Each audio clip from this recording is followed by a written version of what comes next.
What's up, MDD peeps? We've got another interesting discussion tonight. We have a tag team discussion on is Christianity true? First, I just want to thank everybody for showing up, all the debaters. I also want to thank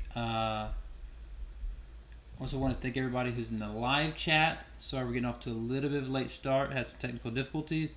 Let me know in the live chat how the audio and everything is, and we're going to go ahead and get started. But first, I just want to say, let's keep it friendly in the chat, and let's all be thankful that we're here, and just keep it to a friendly conversation. We're going to start off with the Christian side. I guess, music analyst, are you going to roll first, or Jay? We can go with Jay first. What do you say, Jay? Hello? Yeah, I'm perfectly fine with that, absolutely. Okay. All right, sounds good. You guys go ahead and kick it off. 5 to 6 minute openings. All right, and go ahead and let me know if I do end up being a little bit long-winded at all. I'll definitely try to make sure that doesn't happen. But nonetheless, thank you guys, obviously, for having me here. I obviously always love being a part of Modern-DayDebate's events. So just want to go ahead and thank you guys for that. And also thank you to the opponents as well as my teammate here. Always fun. So I want to go ahead and be brief with this because the topic itself, is Christianity true, to me sounds relatively vague. I'm sure a lot of people would probably agree. So I kind of wanted to narrow down what exactly would it mean for Christianity to be true just in a blanket way. And I think there's really three things you could boil it down to, although there's certainly lots of other things that you would want to add to this. Number one, that God exists. Number two, that Jesus is indeed that God. And number three, that that person, Jesus, resurrected from the dead after being crucified, dying for human sin. I got to be kind of brief with this because there's a lot of arguments that go into each one of these individual points. So I'm not really going to go into them so much. I'm going to kind of wait to see which one of them actually gets challenged in the cross-examination and just tell you what I believe they are. So the arguments for the existence of God are the moral argument, namely God is the only explanation for the fact of objective morality. The second one is the argument from creation. Argument is God rather is the only explanation for the beginning of the universe and indeed time and space and all those sorts of things itself. And the third one is the argument from complexity. God is the only explanation. And by only explanation, by the way, I mean only rational explanation. And of course, that's in my own personal opinion, but we'll obviously get to the cross-examinations there. Argument from complexity, God is the only explanation for the complexity of creation. Things like the Kalam cosmological argument, fine-tuning, irreducible complexity, and so forth. The second point, Jesus is God, I would give the prophetic argument, namely there is correct, and explicit prophecy by and about Jesus. Number two, I would give a scriptural argument, namely that Jesus fulfills the qualifications for Old Testament Messiah. And number three, I would give the arguments from his resurrection, which of course in and of itself is the third point. So let's just go straight to that. The resurrection, I would argue that we know because A, of reliable eyewitness account, B, of extreme zealotry on the point of those eyewitnesses to the point of even being willing to be tortured to death. And number three, and I think the most obvious explanation, or not obvious explanation, but obvious evidence rather, in arguing for the resurrection is an empty tomb. Interestingly enough, the New Testament, the Talmud, and all of the pagan scholars who try to argue about a body that we actually have on record, they never actually argue that there's a body in the tomb of Christ. They all actually agree the tomb was empty. They just typically say something along the lines of, oh, the disciples stole it, or something similar to that. Which means that, at least according to the people at that time, there was definitely an empty tomb. Now, how exactly did that happen? Of course, that's going to be something we'd want to get into more in the discussion here, but I would argue that that is another evidence for the resurrection. Now, I do want to kind of use what's left of my time to argue a little bit more for the resurrection, because I think the resurrection in and of itself kind of implies the other two arguments, right? The resurrection kind of implies there's something divine about Jesus, and if there's something divine about Jesus, then obviously there exists a divine. So the first thing I want to point out is the eyewitness accounts. A lot of people say there is no eyewitness accounts, and these accounts were written hundreds of years later, and so on and so forth. This is actually incredibly far from the truth. The traditional understanding is that there are 27 books in the New Testament. Of course, that's just a statement of fact. 8 authors in those penned rather those 27 books, 5 of which we would count as eyewitnesses. Those would be Matthew and John, 2 of the biographical writers, as well as Peter, James, and Jude. The other 3, which would be Mark, Luke, and Paul, would not be eyewitnesses, but would still be relatively close to the event in question. The traditional understanding of these texts is that they were all written before the year 65. In fact, Matthew is dated by virtually everybody before the 1800s to be written within a decade of Jesus Christ's crucifixion. And every single one of these people ended up going to their brutal and terrible death for what they had penned. So it's not like if they were concocting some lie, it's not like they were concocting a lie that gave them riches and babes and lots of drugs and all this other kind of crazy stuff. In reality, what it got them is terribly persecuted, stoned to death, skinned alive, crucified, so on and so forth, right? So bare minimum, we know for a fact they definitely believed these things that they were penning. And the evidence does seem to suggest that they penned them relatively quickly and had in fact seen the events for themselves. I would point out quickly that when we say, the zealotry of these men, it's literally every single one of them. The only person who was a disciple who was not actually executed was John. And John was said to have been, the tradition is that they tried to execute him.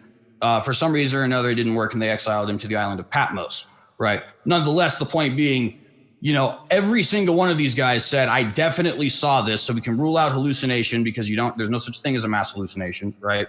And every single one of them said, not only that, but I am willing to die in the most horrible way possible for this. So we definitely know that they believed it. Right? They believe it. There can't be hallucination, and they're claiming to be eyewitnesses of the thing that they believe. I think that's pretty solid evidence when you couple it with the fact that there is indeed an empty tomb, and especially considering the fact that there was a lot of people who were not believers initially who then came to become believers. For example, Paul was a Pharisee and was a horrible persecutor of Christians. The traditional dating for his conversion is 37. Jesus' crucifixion would be 33. So that's 4 years of literally slaughtering Christians. And then he ends up having a change of heart because he believes he sees a vision. James, who is literally the brother of Jesus, this is his own flesh and blood, right? Was not a believer before the crucifixion. And yet after the crucifixion, not only is he a believer, but he is one of the few biblical characters who, are kind of small scale, because of course the big scale ones are mentioned all throughout those, historical record. He's one of the few small scale figures in the Bible that we actually have extra biblical sources for. He ends up being the leader of the Jerusalem church, and so on and so forth. And so for those reasons, I would argue, and want to kind of concede some time to give some time here to music analysts and make sure that we have more room for discussion. But for those reasons, I would argue that it's reasonable to assume that the resurrection stories are true, that they did happen, and that indeed Jesus is divine, as evidenced by his resurrection from the dead. All right, thanks so much for that. Kick it over to music analyst.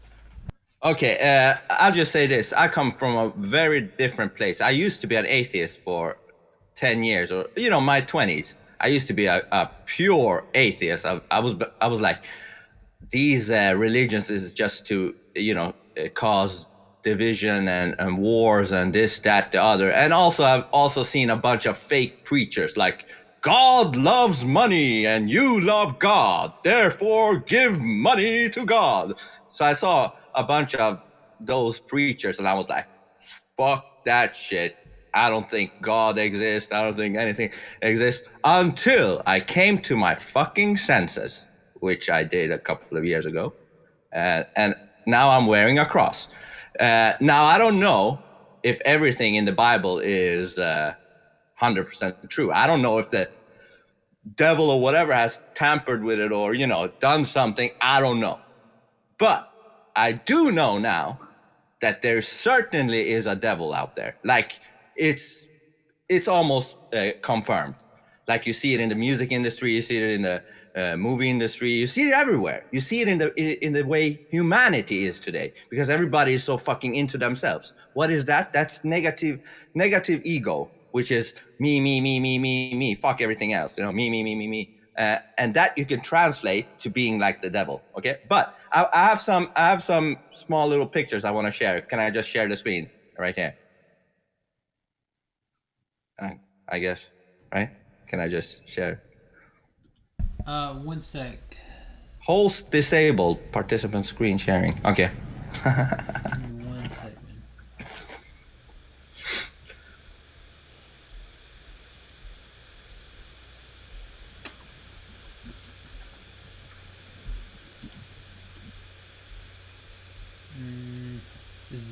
I'm not sure why it's not letting you share your screen. Must be in the settings, like allow All right, every try participant. again. Okay. Yes, now. Okay. Do we see this now? Yes? Yes, should be able to see that. Let me know when you see that. Whatever it is. Do you see that? Okay, what this is, okay, I'm not no, mathematical expert, but this is the golden ratio. And this is a thing that is in nature, like it's in like snail shells and flowers, this, that, the other. So what it is, it's a mathematical equation that is like 1 + 1 = 2. And then you take the 2 and add 1 to it, you get 3. Then you do 3 + 2, then you get 5. And then you take 5 + 3, and then you get 8, and so on and on it goes. It is in all of these complex symmetric things. I don't know what they're called. Fractals, maybe. Yeah, those endless things. Anyway, so this is like basically in nature of our reality, okay? And what's interesting about the golden ratio is that the equation is not random.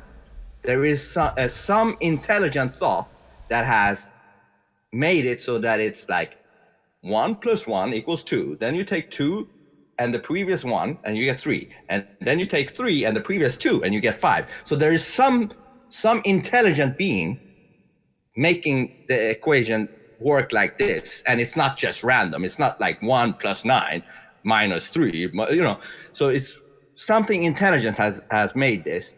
That's one indication for me that there is an intelligent being creating this place. But also, again, just like a video game programmer needs to be coding a video game, the same goes with reality. There needs to be a coder for this reality. This shit ain't random. This is complex shit. In fact, it's much more complex than any video game. It's like 1 billion times more complex. And yet people think it's random, like the Big Bang. The Big Bang's a bunch of nonsense, by the way. Okay. And also, the golden ratio is a rectangle, as you can see here, okay? This is a rectangle, and in it, you got the golden ratio. You also have it in the piano roll. The piano roll, I'm a composer and a singer. My music is my thing, obviously, music analyst. Anyways, even in the piano, do you see the piano? Maybe, I don't know if you do. You can see the rectangle of the golden ratio in this piano roll. So, and then it just loops, you get the same, you only have 12 keys on a keyboard, and then you get the same repeating shit, just like the golden ratio. And quickly, I just want to go into Cern, which is the scientist, right? Cern is a scientific place in Switzerland that they're colliding, I don't know what the hell they're colliding, molecules, or I don't know what the hell it is. Anyways, so they're supposed to be not religious, right? Yet, what do they have as a statue outside of their building? They got the Shiva statue, okay? The Shiva statue, which is the, what is it? The god of destruction or something. And here you have the WHO. You know how the WHO is. What do they have? The Shiva statue in their meetings, okay? But let's move on.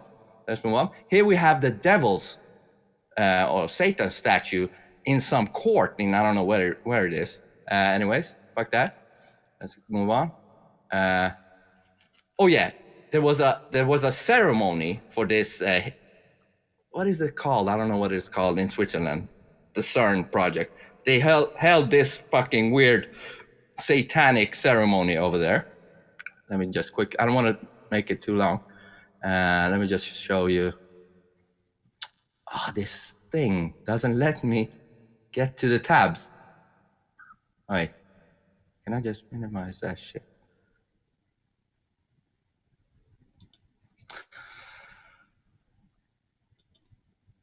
It doesn't let me take it there. Weird.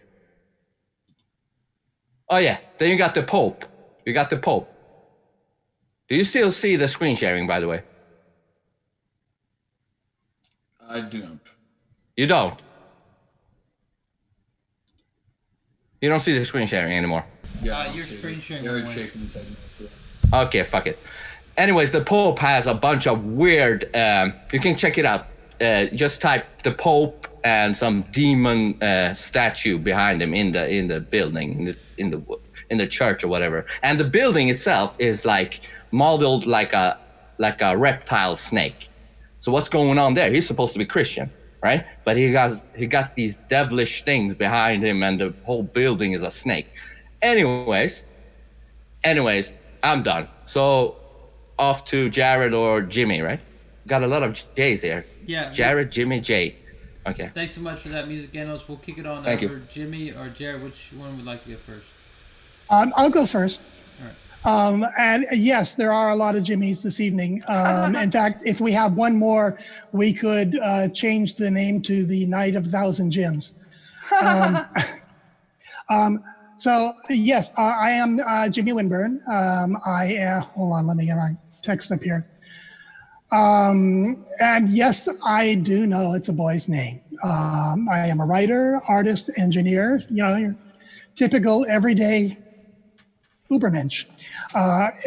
In fact, I'm calling tonight from my combination writing desk / art studio / secret laboratory. I am retired now, but I was a software engineer for most of my life. And most of that, my career was in space sciences. I tell people that there wasn't a lot of money in it, but while I was there, I got to say, well, yes, as a matter of fact, I am a rocket scientist. These days, when I'm not playing Mountain Blade, I work on a red comic called Romana 3. The shameless plug, look for the link in the doobly-doo. And so let me go on with the actual statement here. Now, as CJ mentioned, the question, is Christianity true? It strikes me as a little bit odd, mostly because Christianity is a noun, and we don't usually describe a thing as something that can be either, it's a thing that could be either true or false. I mean, the question, is an apple true, would strike us a bit odd too, unless, of course, we were on acid. But the question makes more sense if we see Christianity not as a thing, but as a collection of statements. Statements like, as CJ said, God exists, Jesus is that God, he died, he was born and died and was resurrected, that sort of thing. These are the claims that we can assign a truth value to. But then we need to decide how those statements interact with each other. Do they all have to be true for Christianity to be true? Or do just most of them have to be true? Also, I have to say, this is the time of the day when my voice kind of disappears, and I apologize that Winnie the Pooh will be philosophizing tonight. Oh, bother.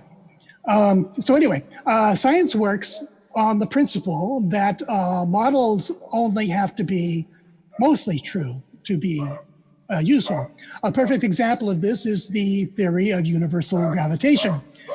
When Newton developed this model, people thought it was a wonder, and finally someone came along who could explain celestial mechanics, and it stood unchallenged for 200 years until somebody noticed that the orbit of Mercury around the sun didn't quite match up with universal gravitation. And it took Einstein to come along and explain these oddities.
If anything had gotten pushed forward with that at all?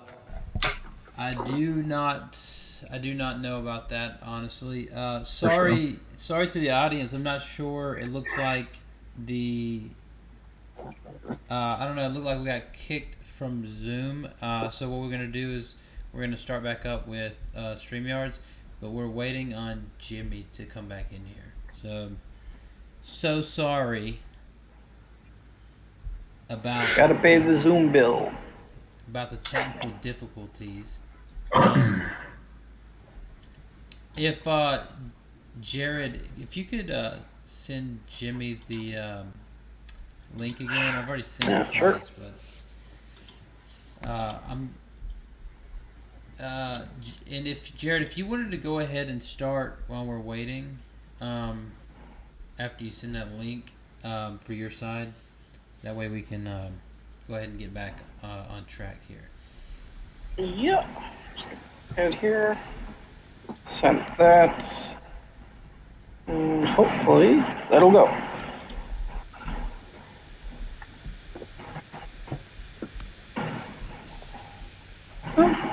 Hey.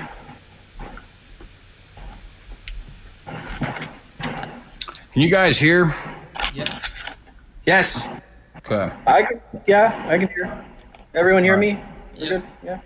Yeah, I think we can all Okay. hear each other. I guess it's just them that can't hear us. The they can video hear me. can't. Okay. Yep. Good to go. Okay. So I can go? Go. I will be presenting the argument today that Christianity cannot be true because I am in fact the one true God. Despite appearances, I am indeed the divine creator of the world and hold opinion over all reality. Christianity is a false religion I implanted into history, and I have decided to reveal this today within this debate. I seek no followers, nor do I wish to tell you how to live. I am a humble God who simply wishes to appear to you now in this format so that you privileged few may know the truth. Now, I know you will be skeptical, so I have been seen fit to orchestrate an alternate argument conveyed through my debate partner, so that you may come to this truth in the manner most comfortable to your tiny human minds. In the event that someone else appears claiming to be God during this time, do not be swayed, my children. It is a test of faith. Also, if the opposing side makes any particularly strong arguments, this too is a test of faith, and you will be rewarded in your next life if you hold strong through these trials. I do not test you out of malice, but out of love, for I know you can overcome them and see the truth if you are willing to give yourself over to it.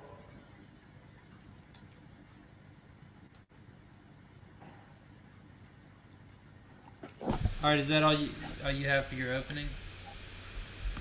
That wasn't enough.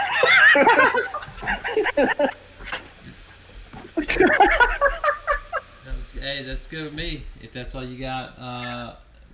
All right, looks like Jimmy's back, so I'm gonna add Jimmy in. Go ahead and sorry about that. Go ahead and finish your opening statement, Jimmy. Oh, so we're back all together? Yep, you're Yes. good to go. Okay, hold on. Okay. But anyway, it took Einstein to explain these oddities, mostly with Mercury.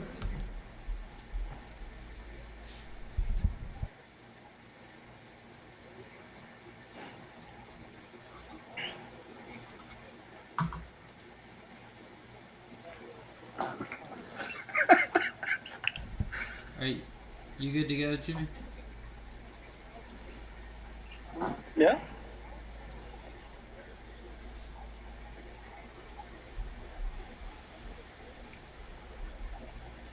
Enjoy the silence.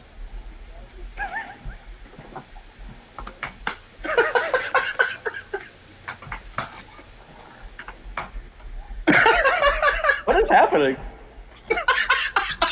Jimmy, are you still good to go? I don't. Can anyone hear me? Yeah, we can still hear you. Yes, I'm gonna hear you. but no. Yes. Yep. Hold on. Oh, I'm sorry. Okay, so I'm good to go. Yes. I'm sorry, I had some background things. Okay, so it took Einstein to explain the oddities of the orbit of Mercury, and when he came up with general relativity. But even though, but now that we know universal gravitation is not the complete answer, does that mean that it's false or of no use? Far from it. As long as you're not dealing with the kind of gravitational fields that Mercury experiences, universal gravitation works perfectly well.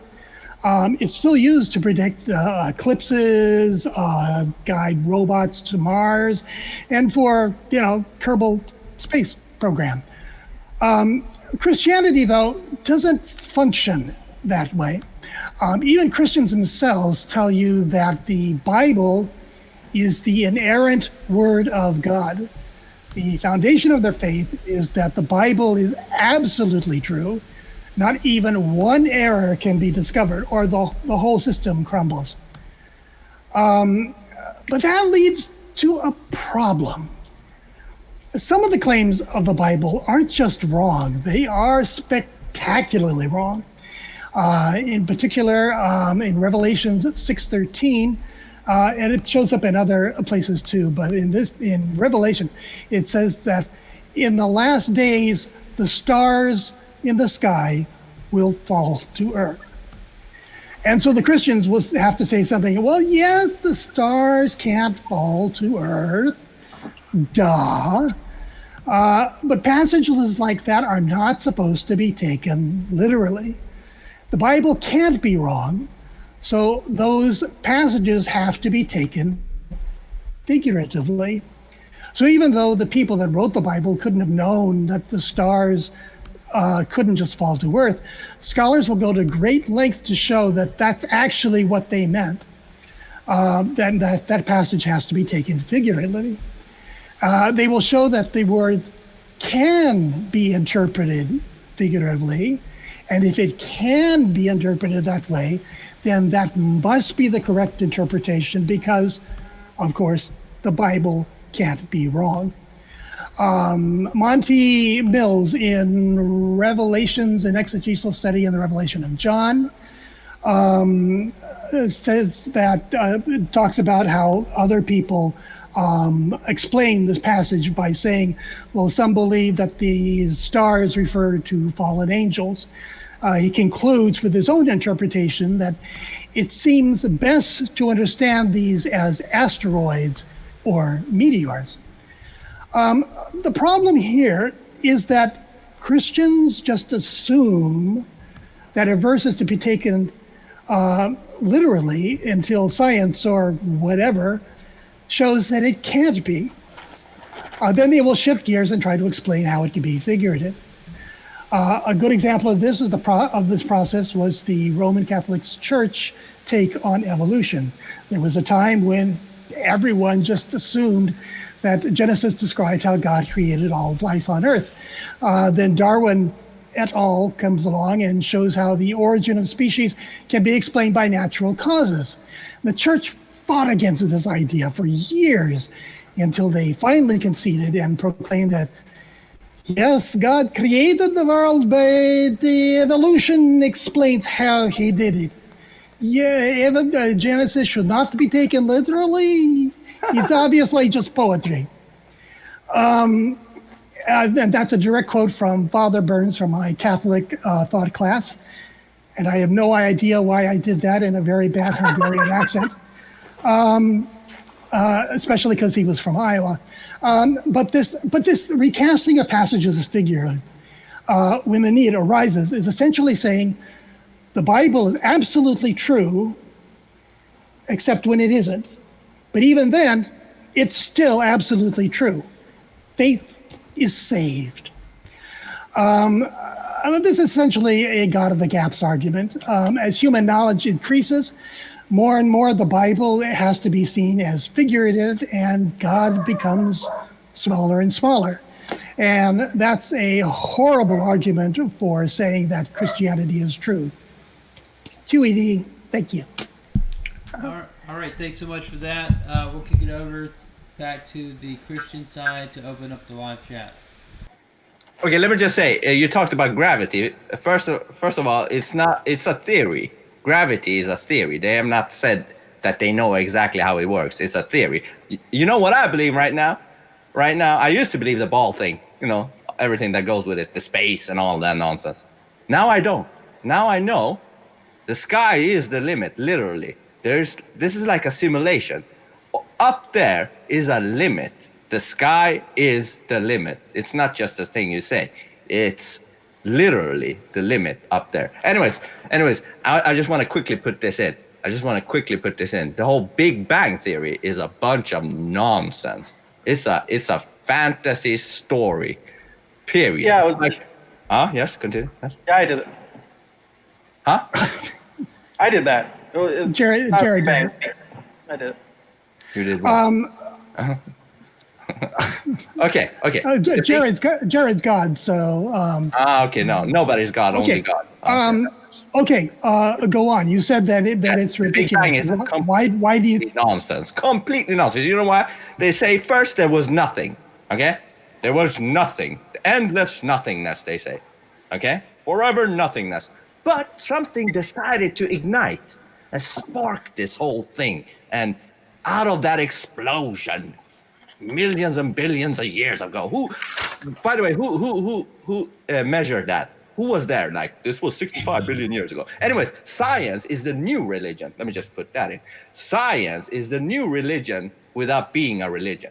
Like, people worship science. I'm not saying science is wrong, but I think science is hijacked by these demonic things. They've hijacked science, and everybody, that believes in science, they don't know that they are becoming religious themselves because they don't see it as a religion. But anyways, so first there was endless nothingness, then an explosion came, and then after millions of years, the planets came, and this, that, whatever.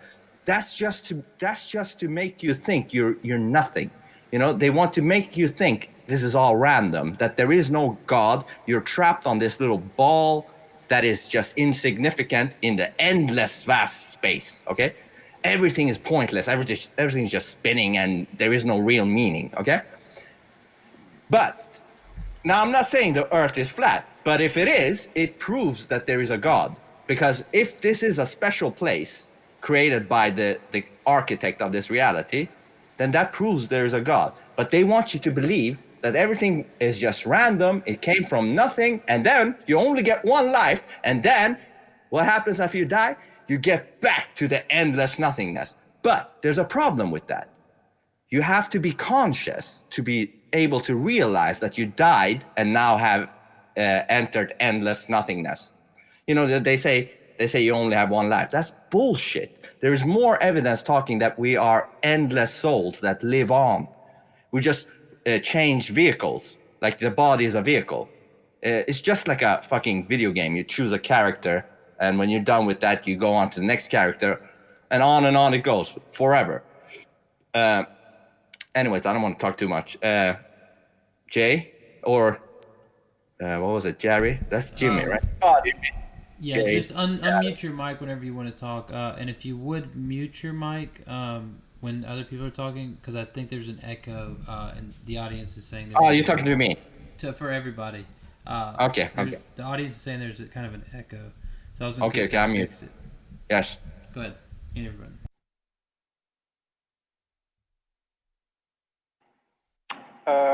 So I think I've established my point pretty well so far.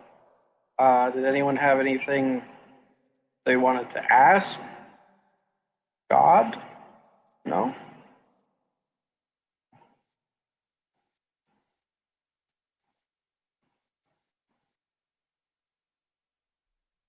Jimmy, you need to unmute your mic. All right, I got mine unmuted at the moment. Was Jimmy? Were you trying to make a point, Jimmy? I'll unmute your mic for you. Go ahead, Jimmy. We can hear you. Oh, okay. There was a lot of different points that you made, music analyst, and it's hard to unpack for lack of a better term, everything that you said. And I'm not exactly sure how that relates to the question of how Christianity is true. Even if you could use the existence or non-existence of the Big Bang to show that some kind of God exists, which I don't think you can, how would that show that the Christian God is real and that Christianity is true? Listen, I don't care which God is true. I only care about one God. Maybe, when it comes to this topic right here, we're here to prove Christianity is true or not. But I'm talking about God in general. I don't care which religion it is. There is only one God. One. There can be only one. That's it. So even though it's not exactly the topic, it's still related because we're talking about if there is a God or not. An architect or not. Do you think this is just random? Do you just think this is accident? Huh? I just wanted to jump in. The arguments that you made before, they don't. I don't believe they really apply to the idea that there's only one God. They're mostly arguments for a God, but how would they prove that there's only one? Yeah, listen. There can be only one God. When you say gods, that's incorrect. You know why? Because the meaning of the word God means the mightiest of them all. So if there are several gods, that means they're all kind of equal-ish. There's no God. Well, maybe that. And what would be wrong with that? The God was just a lot would be wrong with that because there can be only one almightiest God. Because if you have I kind of want to jump in here for a minute because I think there's a couple things that need to be kind of stated. So, first and foremost, a God is simply a being of worship. Technically speaking, a God can be literally, anything. It can be a rock. You know what I mean? So I do just want to briefly point that out. Now, what I would certainly say is I think logically, if you look at things through a philosophical lens, and many philosophers who had no reference to the Bible or the Hebrews whatsoever actually did come to the same conclusion, there does have to be a first cause, right? An uncaused first cause or an unmoved mover, as Aristotle would put it. And the reasons I think are quite simple. So first off, we do know that everything that exists comes into being at some point in time. And when it comes into being at some point in time, it comes into being as a result of some cause. But at the same time, we also know logically from things, for example, numbers start at one. They don't go infinitely both ways. Negativity is a construct of human imagination, right? There can, in reality, be one stick, but negative one stick does not exist. So we know that everything starts from a beginning and can go infinitely in one direction, hypothetically, but not the other, right? We know things are caused. They have to be caused by something, and yet at the same time, it does have to start somewhere. So one of these causes, right, at some point has to be uncaused. And if you think about some of the things which are caused, that makes a lot of sense. For example, if matter is caused, then its cause by definition must be immaterial. If time is caused, then its cause must by definition be timeless. If space is caused, then whatever created the space obviously needs to be something that doesn't necessarily occupy space in the way that you might consider it. And this has been something that has been widely accepted amongst philosophers all throughout cultures because it's something that's inevitably, I think, logically true. Now, that doesn't make a jump necessarily to Christianity, which is part of the reason why I wanted to focus a little bit more on the resurrection. But I do think they are very solid arguments to prove, bare minimum, that there has to be some sort of uncaused first cause that created everything. Because, like I said, it would just be inherent in some of the definitions. To create time, you must be timeless, so on and so forth. Another thing, though, that I would want to point out here is, as far as the argument for today, whether or not Christianity is true, right? I think that it can be inferred logically that if Jesus resurrected from the dead, that he is God. And of course, if he is God, then there must be a God. I think this can be inferred logically because that is the claim Jesus made about himself. And if he is providing some sort of a miracle like resurrection from the dead or something like that, that would be the evidence he is putting forward to people to show them, hey, look, I am indeed God, right? So what is the evidence that we can put forward for the resurrection happening? Well, like I said, we have 8 different writers from the Bible, all writing before the year 100, as well as 5 extra biblical writers who were writing before the year 100 who affirmed the Christian faith. To go through those very briefly, so out of the 8, we have 4, potentially 3, but there's a little bit of an argument on one of them, but I'll get to that in a second, disciples of Jesus himself. We have Matthew, we have John, also known as the beloved disciple. We have Peter, who is considered by Catholics and so on to be the prince of the apostles. And we have Jude. The question with Jude is he may actually be a brother of Jesus. He may actually be one of the 12 disciples. He may also be both. There's a little bit of debate amongst conservative circles about that. And then you have James, who is actually the brother of Jesus. And then 3 others, Luke, who claims to be a historian and is doing an actual historical biography, Mark, who's getting the record from Peter, and then Paul, who claims to have visions. That's 8 separate writers and 27 separate books before the year 100. Then we also have writings from Barnabas, who's mentioned explicitly in the letters of Paul, as is Clement of Rome, another person who we have existing record from. In the case of both of them, we have 1 existing record. We also have record existing from both Ignatius of Antioch and Polycarp. Both of them knew and indeed were taught by John personally, one of the people who wrote 1st through 3rd John, Revelation, and the Gospel of John. And by virtue of the historian Eusebius, we actually have the writings of a 3rd pupil of John, whose name is Papias. And all 13 of those sources come before the year 100. And that's not even including some other sources that come before the year 100, like Josephus or Thales or so on and so forth. So in other words, there is substantial evidence very, very soon that bare minimum, this person was seen by some to be dead and then alive later, right? Now, your explanation for that can be, obviously different than mine, and we'll hopefully be able to get into the nuances of that. But bare minimum, there is a collection of people who can not only confirm Jesus existed, but whether through visions or physically, say that they saw the man, he was dead, and now at this point he is alive. And I think that is pretty solid evidence, considering the fact that there is not a single historical figure you could give me before the year 1000 AD with 13 separate independent sources backing him up. There's not one. And that's just a simple matter of fact, right? When we're actually talking about the preservation of history, Jesus is easily the most well-preserved historical figure of the first 3,000 years of recorded human history, or 4,000 years, depending on when you pin that date of, the first recorded human incident as. But nonetheless, the point being, right, there's no one who comes even close to 13 plus sources within a 100-year time span. So I would like to see what some of the arguments against that argument there is.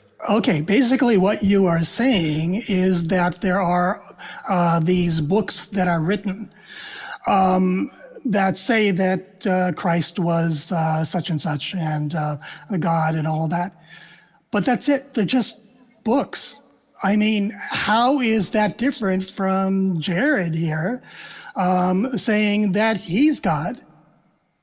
It's different for a couple of reasons, actually. And I would like to point out, while I do certainly understand the point, and I understand that your argument here is not to be disingenuous in any way, I think if we look at the evidence objectively, it certainly does come off as a little bit disingenuous. Let me kind of explain why.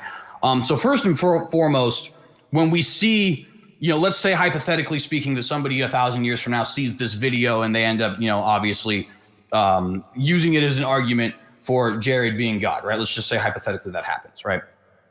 Well, first off, it's only Jared actually claiming that Jared is God. One of the unique things about the New Testament is, at least in the case of those 5 eyewitnesses, those people are actually claiming that they saw Jesus die physically and then saw him physically risen from the dead. And then those people proceeded to be tortured to death for that belief, which I think is a significantly different thing. It's not only other people and multiple people, but it's also people making a very specific claim. No, I watched this person. He died. He definitely, positively, absolutely died. And he was in a tomb for multiple days.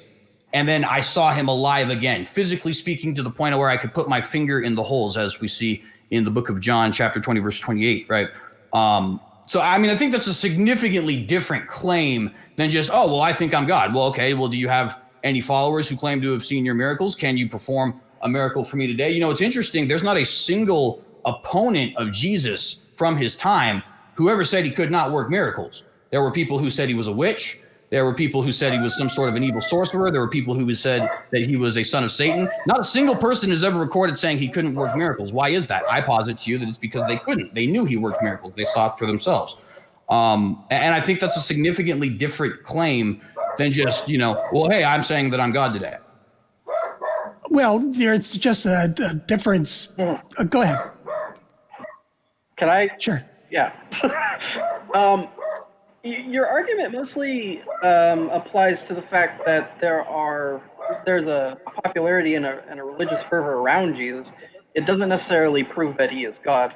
And the inverse of that would be that if God were to exist and no one believed him, that he would not actually be God. I can be God and not necessarily have anyone believe that.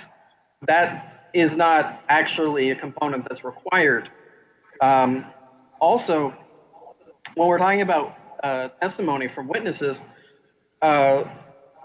there is a long history of eyewitness testimony not being entirely, reliable, and also, especially if you have a vested interest, not just for personal gain, but a religious, belief that you want to maintain.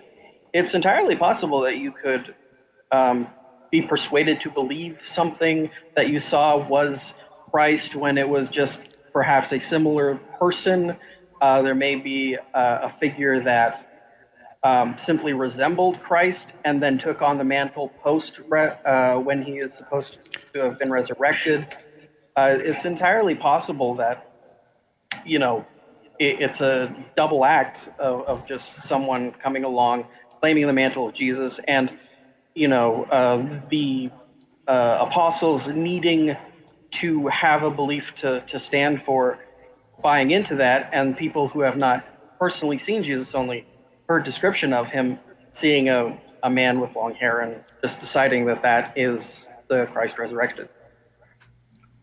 All right, so I think there's a couple points that I would want to kind of point on there. So the first one, just to be clear in my argument, I am not saying that popularity is what proves that you are God. What I am saying is that if you come to me claiming that you are God and you've never, done anything that would indicate to me that you are God, right?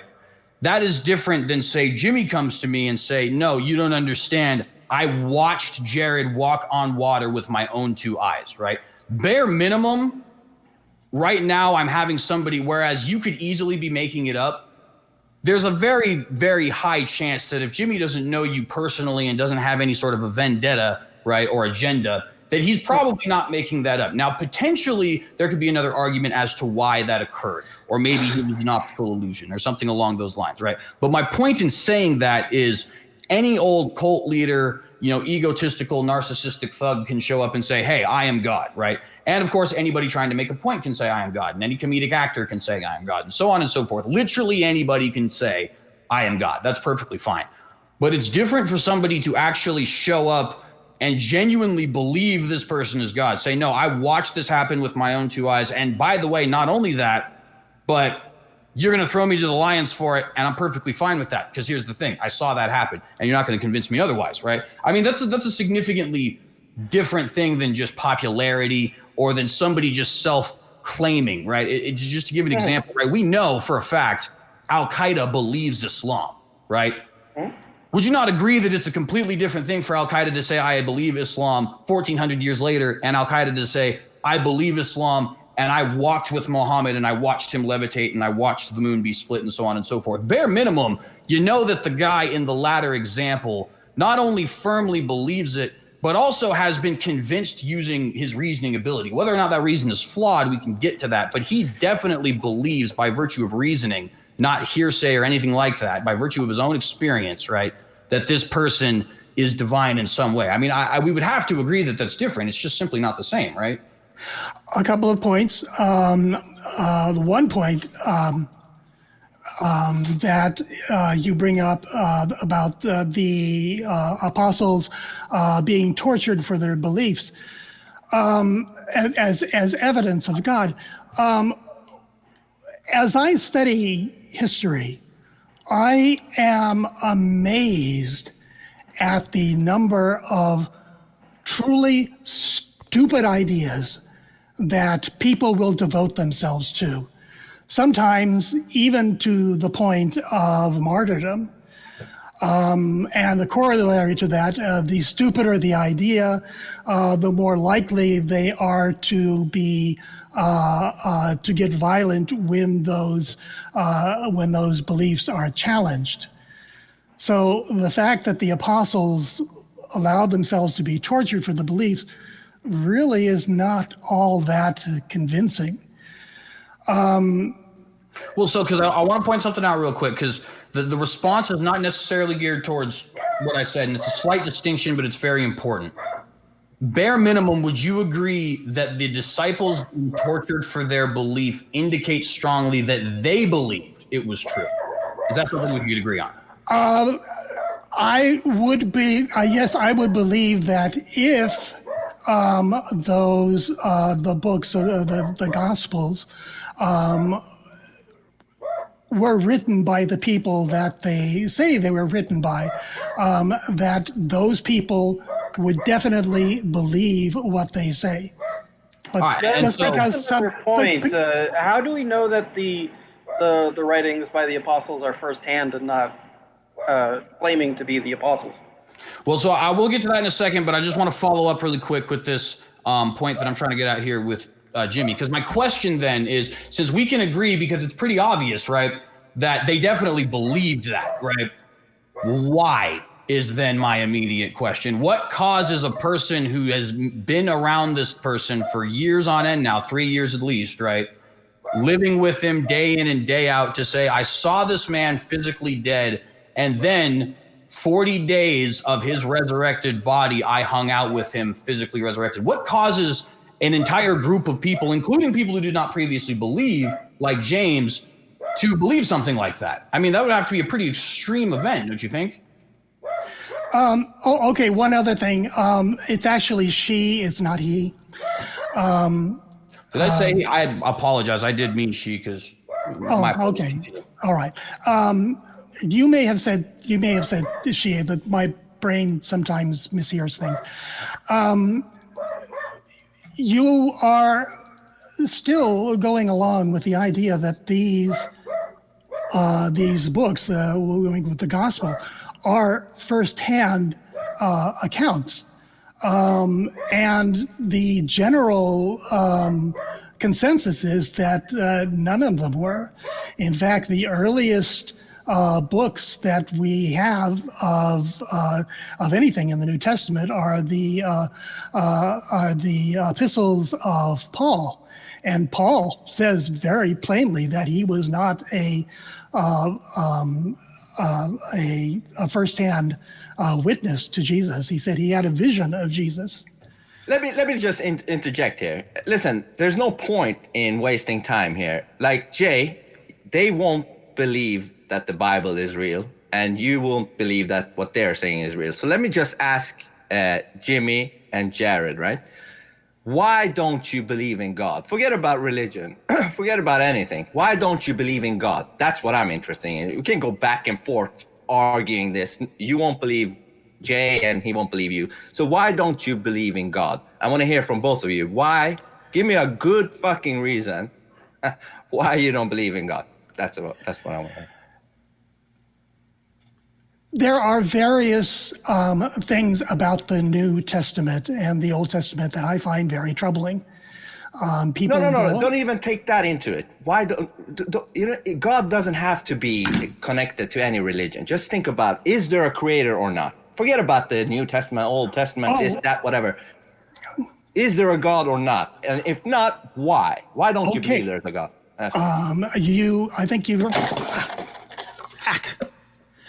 I think you were misunderstanding. Yes, it was God. It's a miracle. Okay. Yes. Yeah. Why don't I think believe you are misunderstanding. I am not a Christian, but that doesn't mean that I'm not religious. I actually consider myself very religious. I am a Wiccan.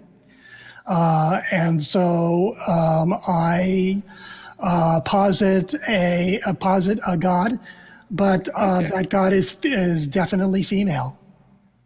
Okay. So you believe in God? Yeah, well, the goddess, yes, God, whatever.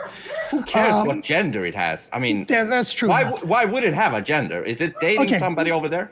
What's going on? Is it mating in the realm of God? She's dating me. That's what you want. You want to date God. That's what you want to do. Not only do I want to, but I have. You better step up your game, you know? Yeah, That's no regular woman you're talking about. That's God. Yeah, that deity has a seriously sweet ass. So you tried to fuck God? Is that what you're saying? Oh, I fuck God regularly. How dare you try Well, fucking so I God? kind of just steer the conversation back a little bit, just because the question is not deism, right? It is Christianity. True enough. Thank you. Whilst I certainly would be interested in an argument for deism or theism, I think that Christianity is the specific thing that's at question here. Now, you mentioned an excellent point, which is, sure, I might posit what sort of crazy thing that would possibly make these people believe it, but who says that it's written by eyewitnesses anyway? And there are multiple things that I would have to point out with that. First off, you say the scholarly consensus is currently that that these books were not written by eyewitnesses. I just need to be blunt. The scholarly consensus is wrong. It doesn't make any sense. And if you use the modern techniques that are used to say that the biblical writers didn't in fact write the Bible, you cannot understand a single event in history ever before the year 1500. You just simply cannot do it. It isn't possible. Let me explain why. First and foremost, it was unanimous up until about 1796 amongst all scholars of all different languages across the world who studied Christianity, right? And they did not study it with each other, by the way. The Ethiopic church had no relation to the Latin church, right? It was unanimous amongst them. Matthew wrote first, followed by Mark, followed by Luke, followed by John, as far as the Gospels were concerned. All four of them were written before the year 65. We have record from people, for example, Eusebius, who is writing a history in the year 300, lists, and of course, he's using different dates because they didn't set up the Gregorian calendar yet, but what would apply to the modern day date of 41 AD as the date for the first New Testament text, i.e. the book of Matthew, which is what he says. Papias also records for us before the year 100 the existence of Matthew in the Hebrew text, in the Hebrew language, which, to be fair, could be Aramaic because we're not sure if Papias knew the difference.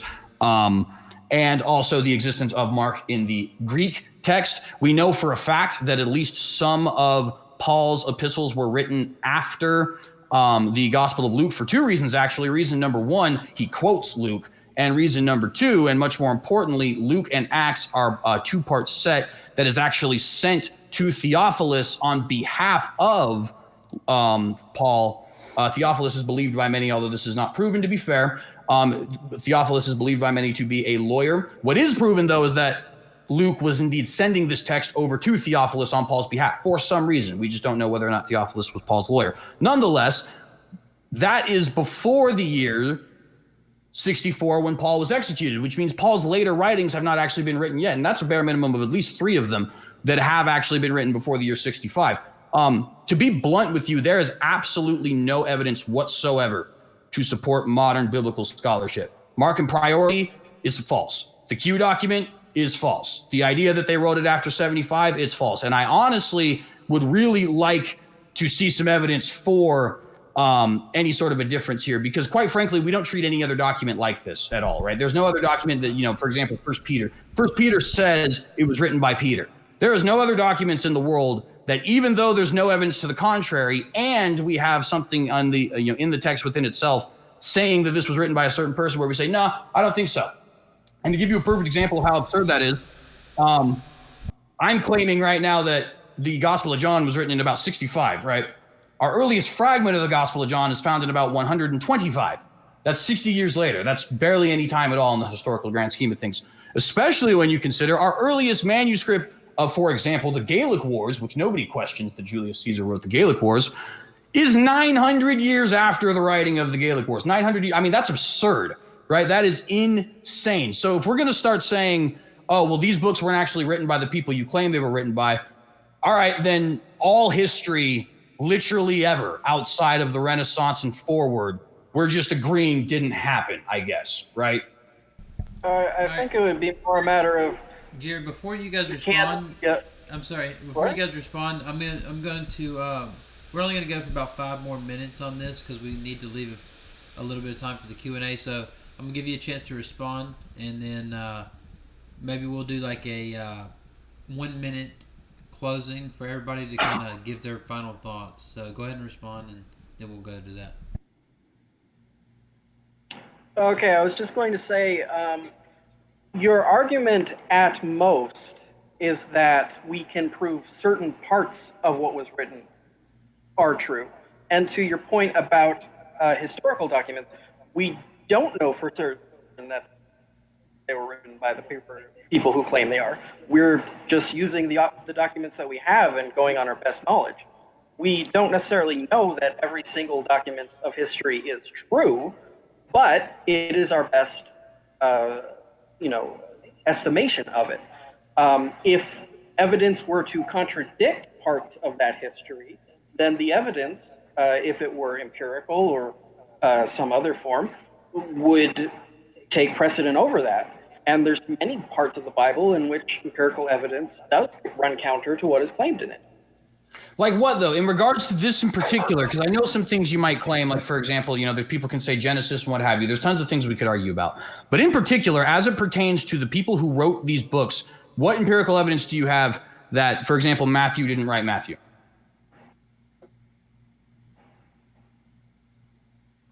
My point is, don't. right? I'm not claiming that. Like, there's nothing. There is absolutely nothing. And you can go to the highest scholars on this. There's nothing. In fact, what most people typically argue for, interestingly enough, they say there's correct prophecies within the Gospels.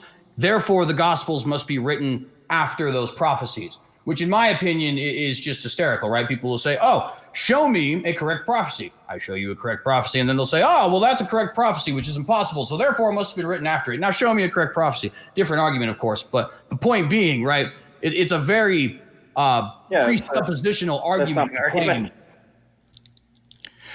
Are you, what about those prophecies that did not come true?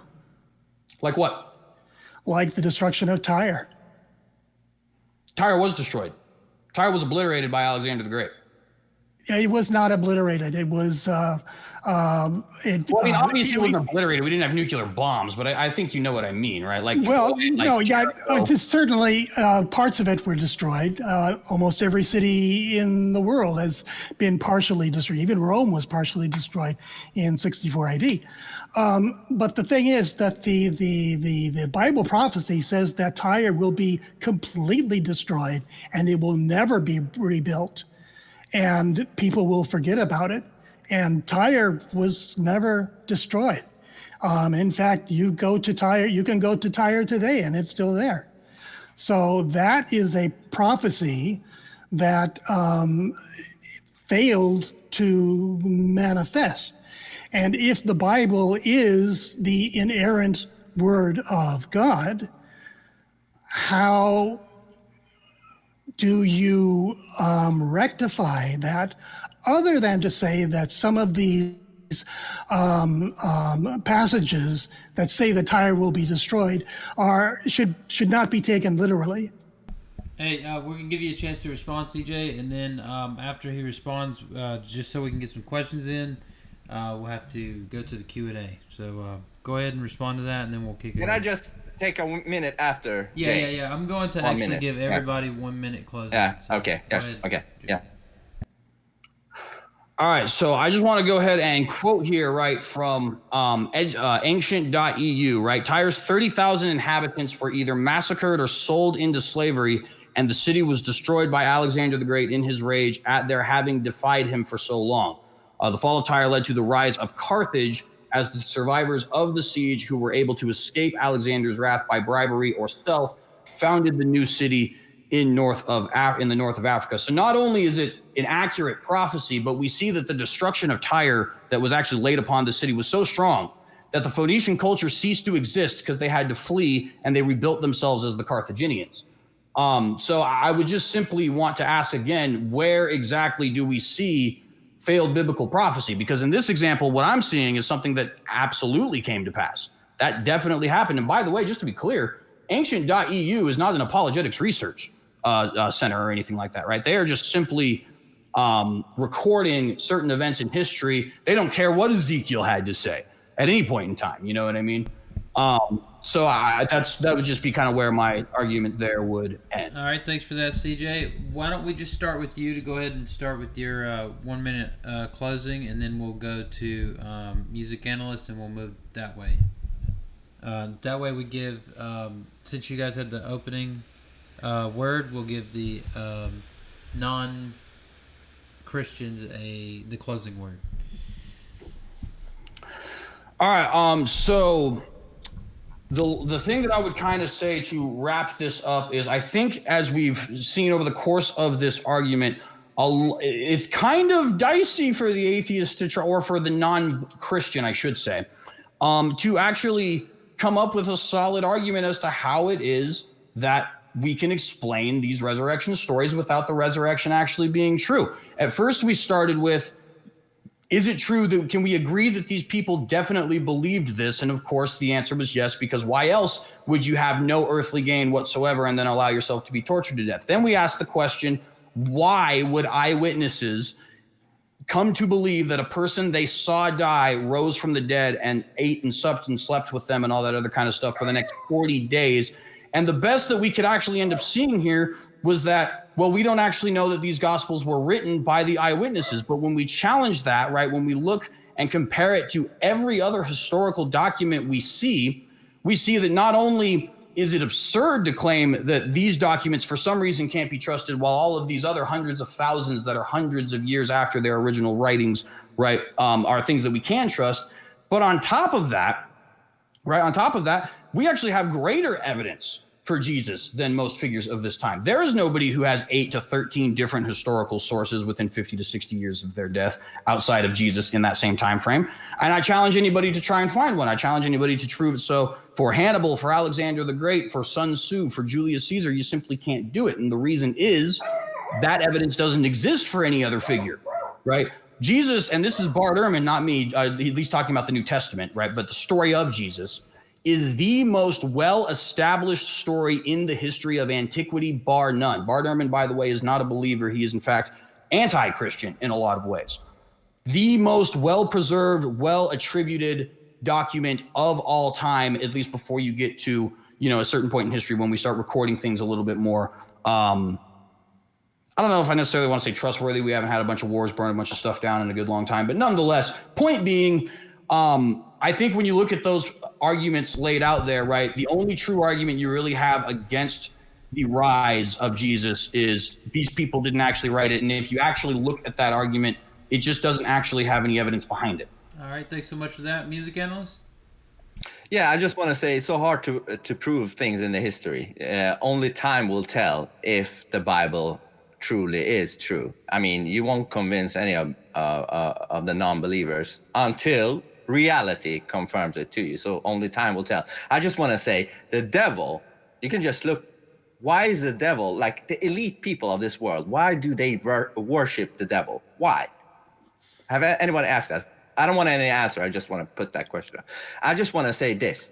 I used to be an atheist, and I guess a lot of atheists have asked this question. Yeah, if God exists, then who created God, right? It's the logical question to ask, like, who created God? There must be somebody that created God, and so on and so on and so on. No, the thing is, nobody created God. God has always existed. Like, the way I see it, God lives, as you said, Jay, a while back, you said something about you have to be timeless to create time or something like that.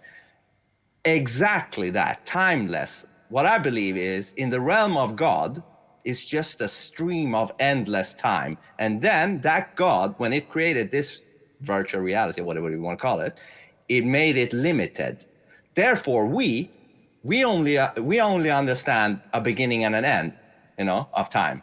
So therefore, we try to apply that to the creator, like who created God, because we try to apply a beginning and an end to God, which is ridiculous. We can't do that. It's like a video game in the GTA, video game characters in the GTA video game trying to understand the coder, which lives in another realm. You can't understand the coder. It lives in a totally different realm. So therefore, nobody created God, and God never got destroyed. God has always been there, and we're just trying to apply our reality and how it works to God. No. Nobody created God. God has always been there, and in that realm, time is endless. Endless. It's just limited time for us in this virtual reality, and that's that. When we die here, we probably join a new video game, and so on it goes forever. It may be a little bit claustrophobic, but you can't escape this. We live on forever in different characters, and we probably lived for billions of years. What is time? What is time, really? If you were in a coma for 30 years, and I was awake, alive, for 30 years, I would feel 30 years. But if you woke up after 30 years in a coma, it would have felt like a second to you, not even that. And what about dreams? The same. A dream. What is a dream? It might be a whole new reality. You're exiting this reality for a temporary moment, entering another reality, because you think the dream is real, right? When you dream, you think you're there, but you can't be because your body is right here. Anyway, it's not related really that much to this discussion, but I just want to say that in the realm of God, there is no limit to time. Therefore, nobody created God, and God can never be destroyed. It has always been there. We just don't understand it until we die, probably, and then end up in that realm. And we're all one from us. You can say God is like a dough, and we're all from that dough, separated into this different people, but then we reunite to the source, which is the almighty one and only. There is no gods. There is only one God. You can see it at the top of as at the top of the pyramid. That is God. There is nobody above God. It simply cannot be. And now I'm done. Thank you. All right, thanks so much for that. We'll kick it over to the other side. So I guess I'm going next. All right, fine. The evidence that has been presented is, at the very least, controversial and not completely settled. Whether the books of the Bible or the Gospels were written before 65 AD, we have different sources saying different things. But that's not the important thing. As I was saying in my original opening statement, Christians feel, and they've said this, that the Bible is the inerrant word of God. And so we have to take all of the claims as being true. And if one of them is found to be false, then everything falls down. And again, with the Tyre is, we could go on and on about whether Tyre was destroyed or not. That's not the important thing. There is the example that I gave of in the end times, the stars will fall down from the sky. That's clearly wrong. And if that's clearly wrong, then the whole system crumbles. And that's my final statement. It's my final answer. Thanks so much, Jared. I just want to say that Jay's argument seems to mostly be based on the belief just that the actual document is real. If we do believe that the document is real, that doesn't mean that the claims of Jesus are necessarily real. It just means that there was a prophet who managed to do amazing things that convinced people that his religion that he was, pushing was the one true religion. It's entirely possible, if you want to take a more metaphysical look at it, that Jesus was Satan or some demon or something, just fucking with people. All right. That's my point. All right. Thanks so much for that. Now we'll jump over to a Q&A section. We've got a few questions here. So if you have anything that you want to ask, tag me at Converse Contender in the live chat, and I'll try and get to your question as well. First, we had a super chat from Dave Dalafiore. Says, why are you wearing a hat indoors? I guess that's for Jay or myself. If it's for me, I didn't know there were limitations on hat wearing, but maybe unless Jay wants to add to that. Dave, because I don't know. You want to? Who cares? That's none of their business. You want to, and that's that. Dave. Yeah, I answer it for you. Yes. Dave had another $2 question. Thanks for your super chat, Dave. He says he speaks broken English and Greek. Yeah. Angry? I'm not angry, by the way. It's just my tone. It's just my tone. Let me just say, they don't know. I've only spoken English for 2.5 years. I'm from Sweden. I'm Persian from Sweden. Trying to do something. Oh, I didn't know who they were talking about. Yeah. No, really. Yeah. I'm just kidding. I know. All right. So, no, you're doing really well, actually. Thank you. Travis Lee had a $2 super chat. Thanks so much for that. It had no content in it though, and I seen he said later, sorry, my message didn't make it in the super chat, but I actually never seen a message. I looked for it, I didn't see it. So if you're still here, let us know what you were trying to ask. Dave Dalafiore again says he should have been wearing a hat to hold his brain in. So I guess that could have been for Jay. I'm not sure what it's in regards to, though. So unless Jay has anything to add to that, we'll just skip forward. We have a $2 euro, or not $2, but £2, I guess, from Religion is Bullshit. It says, music, you said there's one God. Do you know it's yours? Listen, yours. It's not that you own God. I mean, it's ridiculous. Yours God. There is only one God. Some people say it's Allah. Some say it's the Christian God. Who gives a fuck? It's only one. Who cares? It's not exclusive to anything. It might be true that it's done the Christian Bible and this, that, whatever. I don't know. Only time will tell that. But I do know there's an architect to this reality. You got to be I'm sorry to say, you got to be some idiot if you think this is random. You know what I'm saying? This shit ain't random. How dare you say this is random? Okay? You know what random does? If you have random coding for a video game, do you think anything shows up? No. You need to have some codes that are, put in a certain way for the picture to show up. Even in a video game. And then you don't think that applies to this shit right here? Mm-hmm. Okay, that's it. Thanks so much, Music Analyst. All right, Gabriel K says, Converse, CJ, Jared, and Jimmy. I feel your pain. This was so awkward, LOL. Good job, CJ, for staying on topic, though. So, awkward? What's awkward about it? Huh? Thanks, Gabriel, for that $5 super chat. You got a fan, CJ. Next, we have Stupid Whore Energy. Thanks so much for your $5 super chat. It says, can CJ actually document a martyr that died for refusing to deny that he saw a risen Jesus besides Paul?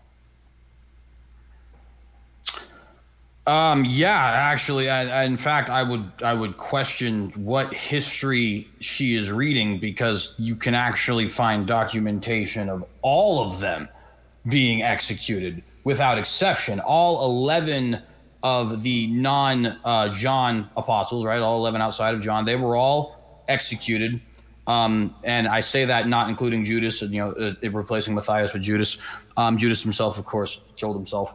Paul was executed. Luke was executed. Mark was executed. James was executed. John the Baptist and Jesus were both executed. I don't know. The question is just so, and maybe it is just genuinely, questioning, in which case, I don't mean to be as blunt as I am, but it's not a debated fact by any stretch. We know for a fact that Nero slaughtered Christians. We know for a fact the Jews slaughtered Christians. I mean, Paul, right, is saying that he's the one who did it. So that's not even an instance of, oh, well, we were persecuted. No, Paul is saying, yeah, they were persecuted. I persecuted them. That guy, Stephen? Yeah, I killed him. You know what I mean? So it's just simply not a disputed fact of history. All right, thanks so much for that. Gabriel K, $2 super chat, says, the dog barking in the background won this debate. All right, thanks so much for that. Yeah, by the way, I don't know who has the dog. I only have a cat. Oh, it's your dog. Okay. All right. Gabriel K, another $2 super chat, says, CJ, Heaven's Gate also believed and died for it. I'm not sure if you... I don't know anything about Heaven's Gate, to be entirely honest with you, so my answer will be somewhat sparing. But again, my point is not simply that they believed and died for it. My point is that they did not believe, were convinced afterwards, and then died due to what they were convinced of, which they claim to have seen physically, right? In other words, so let's say music analyst says he saw a ghost, and I die because I believe strongly that music analyst saw that ghost, and I'm just going to pick one of you guys, so don't take it offensively, but Jimmy, I guess, wants to kill me for it. Well, let's just pretend. That's one thing. But if me and music analysts both claim to have seen the ghost, which of course rules out hallucination because there's no such thing as a mass hallucination, and then both die saying that we had seen that, and if Jimmy or Jared or whoever, some third person wants to come up and kill us for it, right? Doesn't matter, we saw it, right? That's a completely different thing, because now what I'm telling you is that I saw it with my own two eyes. You cannot convince me otherwise. And that's not the same argument as I believed it because I had a burning in my bosom or whatever. You know what I mean? And therefore I flew planes in building. It's just simply not the same thing. So what we need to ask ourselves is, what would convince every single one of the apostles, plus people who did not actually physically see Jesus, but saw Jesus in mass visions or singular visions or what have you, right? What would convince them that the person they watched die was alive and supped with them and slept with them and so on and so forth for 40 days straight? And I posit that nobody is able to provide an answer, because quite frankly, the only answer that really makes sense is that he rose from the dead and sat there and supped with them and ate with them and so on and so forth for the last 40 days. You know what I mean? But nonetheless, that was long-winded. All right. Thanks so much for that. Stupid Horde Energy, thank you so much for your $5 super chat. Says, where the heck is CJ getting his dates for the Gospels from? The dates I use for the Gospels are the near unanimous. I say near because there are 7 out of the 27 books in the Bible that do have some disputed dates. But the near unanimous deductions of the first 1,800 years of church history, regardless of whether or not you believed the documents. So I don't mean to have nothing but an appeal to authority, because of course that does not make the argument. But if we're going to claim, well, the consensus today says, yeah, well, the consensus for 1,800 years said otherwise, and it was a unanimous consensus. It wasn't like a 60 or a 50% of people who just so happen to not believe the book anyways, right? So that would be where I'm getting a lot of the dates. For example, just to give a specific example, the common date, traditionally speaking, for Matthew is 41 AD. You get that date from Irenaeus and Eusebius. All right, thanks so much for that. We have another $5 super chat from Stupid Whore Energy.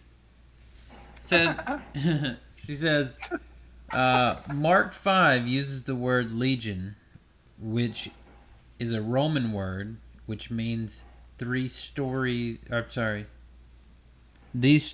were written once Israel was fully Romanized, probably after 70 AD. I think that, sorry Jay, I don't have my glasses, but I think that was during the time whenever you were talking about the historical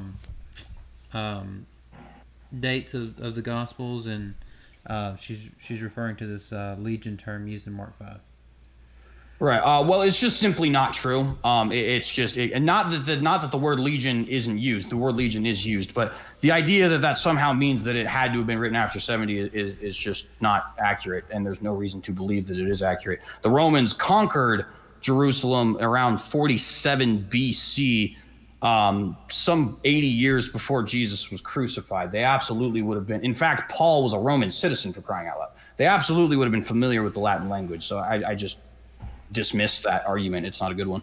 All right, thanks so much. Gabriel K had another question, super chat that said, an empty tomb means someone moved the body. Early Christianity was a cult. 3,000 years ago, 6 people saw a unicorn. So what? Well, and if you wanted to make that kind of an argument, you certainly can. It is a little bit more reasonable than some of the other arguments that have been made, like the mass hallucination hypothesis and so on. But I would just simply ask you to provide your evidence. If your only evidence is, I don't believe in God, therefore I posit it must have been stolen, well, that's not really convincing. And also, why are these people being tortured to death for a lie? I don't know a single person. By the way, I know numerous soldiers and police officers and people who have to go through, grueling trainings and all that kind of stuff. I don't know a single person who, if I waterboarded them for an hour, would continue telling me a lie, let alone if I fed them to lions or lit them on fire or put them in a boiling pot of oil or something like that. So you can try and make that argument if you want. I just simply don't think it makes any sense. All right, thanks so much. Gabriel K again says, $2 super chat, says, good job, CJ. From an atheist, this was insane, LOL. Appreciate you. So Gabriel both likes you and questions your questions your argument. So next, $5 super chat. Another $5 super chat from Stupid Horde Energy. You'll never guess who this one's to. Says, that quote used from Bart Ehrman goes on to say that the attributes come centuries later, and that's a problem. Well, it certainly is not a problem, and let me explain to you why. Bart Ehrman, much like anybody on the entire planet, and so I don't pick on my opponents today. I don't pick on Bart Ehrman. It's simply the evidence doesn't exist, so it's not possible that you could provide it. Bart Ehrman does not provide any evidence whatsoever that the Gospels were written a century plus after Jesus' crucifixion. And in fact, Bart Ehrman numerous times has claimed that such a thing is not true at all. Bart Ehrman has claimed certain things, like, for example, he buys the evolution of high Christology hypothesis, which essentially posits that Markan priority is correct, i.e. Mark is the first gospel, and then Matthew and Luke, in whatever order you decide to choose, take their information from Mark, which, by the way, is usually commonly said to itself take information from the non-existent Q, and that John was written even later than that. The problem is there's not only absolutely no evidence to support this theory, but much more importantly, Mark very clearly shows Jesus to be God. So the evolution of high Christology is just outright false. We know it's outright false. Mark shows not only the resurrection of Jesus, although to be fair, that is disputed, the last 12 verses of Mark, so on and so forth, right? Although bare minimum, there's an empty tomb at the end of Mark, even if you don't accept those last 12 verses. But even despite that, right, Mark still claims that Jesus has power to cast out demons, has power over the angels and the winds and the seas, has the ability to call God his own father, for crying out loud, right? Is face-to-face in a way that no other prophet could possibly be in, indeed in a way that is said to be impossible for a human being. It even goes as far as to say he has the right to do things like judge human beings and forgive sins, which is very explicitly a trait only God has in the Old Testament. So the claim that Mark does not actually provide for us a Jesus who is fully divine is simply not in line with the facts. All right, thanks so much. Zonia, I hope I'm pronouncing that correctly. Zonia, $5 super chat. Thanks so much for that. Says Siddhartha Gautama Buddha was just as well documented 500 years prior, just to be pedantic. Well, there's a couple things with that. As a former Buddhist, I can actually let you know that that is not the case. He is not as well documented. In fact, the common consensus around Buddha is that virtually nothing written about him can be trusted, which I will admit, Buddha is another one of those historical figures, a lot like Sun Tzu, Socrates, and indeed Jesus, who's kind of picked on a lot by the scholar. He does not have 8, let alone 13, let alone 20 plus, which I didn't mention the extra biblical non-Christian sources written before the year 100, but there's more of them, right? Different separate sources documenting his life. That's just simply not the case. I believe, if I'm not mistaken, somebody can correct me on this, he has 4 within the first 100 years of his life, which, by the way, ironically happens to be a pretty common number for those figures, but nonetheless 4 in total. Not 8, not 13, not 20 plus, but 4. Likewise, I don't really see what the time period that you lived in has anything to do with anything. I mean, so what if you lived in the 600s while Jesus lived in the first century? What's your point?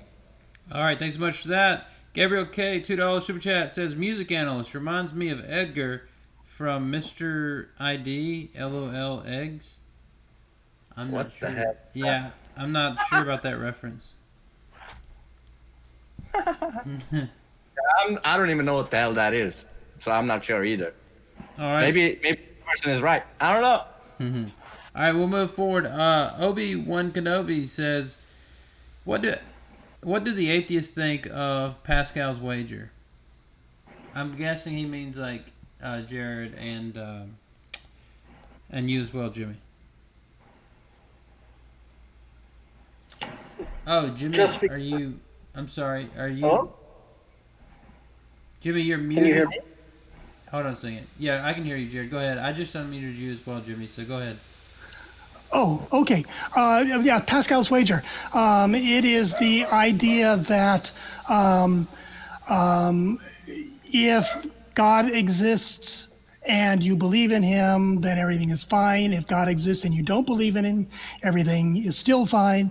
And if God doesn't exist and you don't believe in him, everything is still fine. It's only if God exists and you don't believe in him, then you're going to have a big problem. The problem with Pascal's wager is that it could be applied to any deity in any religion. We could say the thing of the Buddha or of my goddess. If you believe in her and she exists, then everything is fine.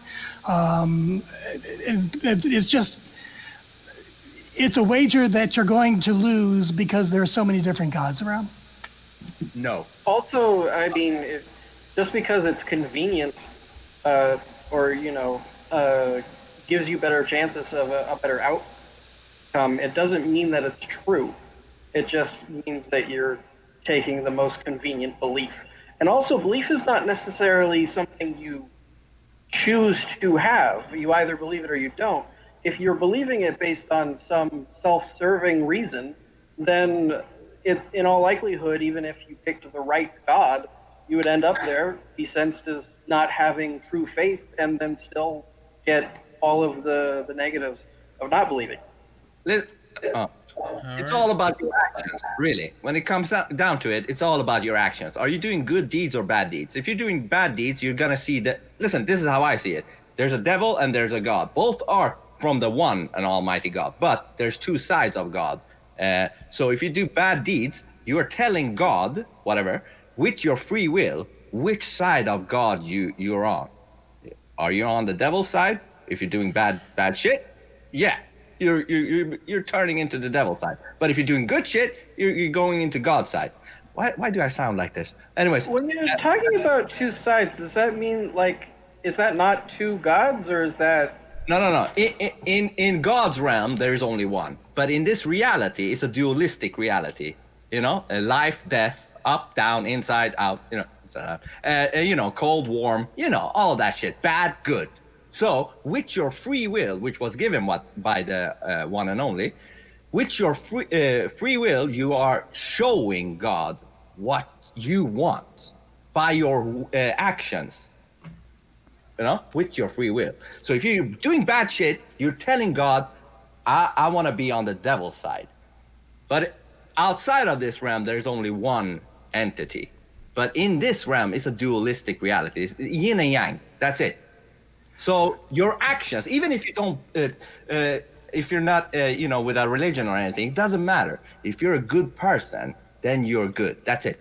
Okay, sorry. All right. The problem that I have with that, if I can go ahead, yeah.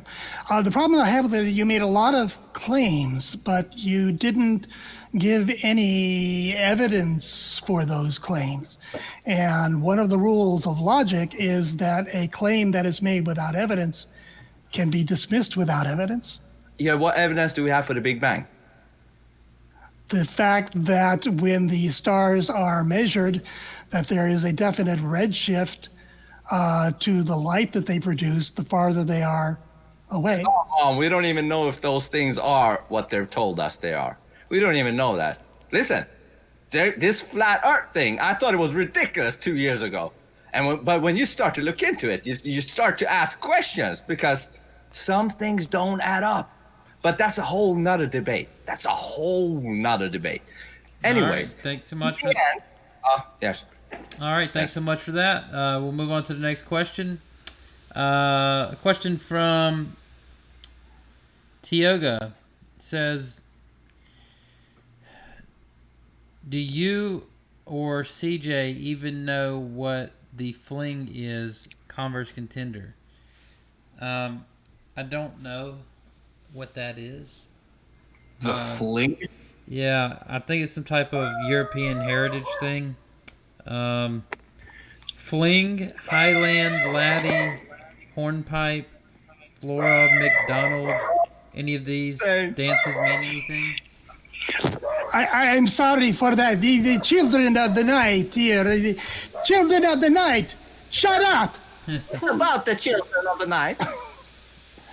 Yeah, I'm totally unfamiliar with all of those dances. Sorry.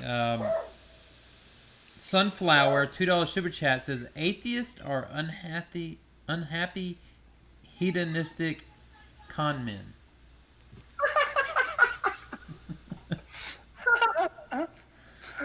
Okay. I'm sorry. I didn't hear the comment. Go ahead. I'm sorry. I didn't hear the comment. Oh, sorry. It said that atheists are unhappy, hedonistic con men. I'm neither a con man nor unhappy or successfully hedonistic. So I don't know what that's coming from. Well, I'm going to say 2 out of 3 ain't bad. All right. Thanks so much for that. We'll move on. We have a super chat just came in from Gabriel K. Says, for $5, Christianity and atheism can exist together in this country. I'm proud to be part of this massive social experiment we call home, the USA. Thanks so much for that. Yeah, your country is super important. Your country, if it goes down, it's all doomed. No, for real. Your country stands for the idea of freedom. Don't let them take that away, or else we're all fucked. Take care of your country right now and vote right, which is Trump. Trump 2020, motherfuckers. Okay, anyways, continue. Well, that's it, actually. That was our last question. So, thanks so much for everybody that's in the live chat for coming out. Thanks for the debaters for showing up. And we've had some technical difficulties, but I think this is still very entertaining. And there was a lot of arguments back and forth. So I really appreciate it. And thanks for bearing with us. With that, we'll go ahead and end the stream here. And as James always says, keep sifting the reasonable from the unreasonable. Thanks, you guys. Thank you. Thank you. Shalom.